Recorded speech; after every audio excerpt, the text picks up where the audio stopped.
Have you had to work on the weekend due to something urgent that came up late on Friday? I'm David Stiernholm, and today in the Structure podcast Done, I'll share how you can avoid that happening again.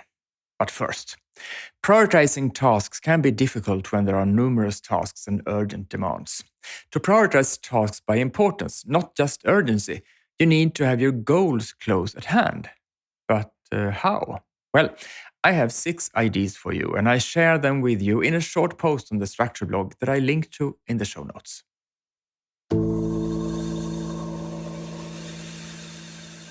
For the past few days, he had been looking forward to this Friday afternoon.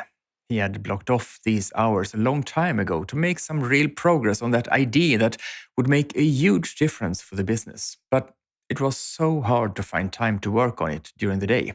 Even if he got a break here and there was no point in starting because something would always come up that had to be done first. But now it was going to happen. He would put into action those things that had been in his mind for a while. He couldn't help but feel a certain excitement as the last meeting was coming to an end and the clock was about to strike 2 p.m. so he could retreat and focus. It finally happened. Now, let's go. Bing! A text message. Check your email. Urgent! He opened his email. There it was. An email from headquarters. 4 big tasks to be completed by Monday at 8:30 a.m. There goes the afternoon and the ID work and Saturday afternoon and Sunday evening.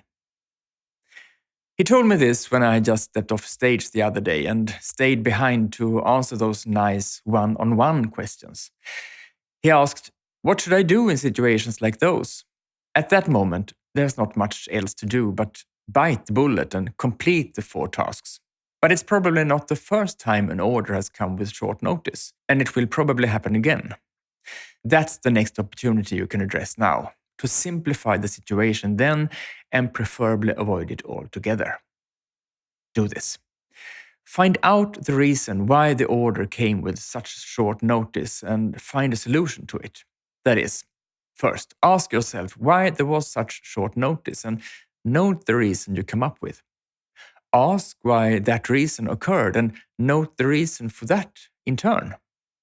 Ask why as many times as you need until you get to the root cause that you have the ability, authority, and knowledge to influence, just like the classic 5 whys method that I have a template for that I have mentioned before here, I believe.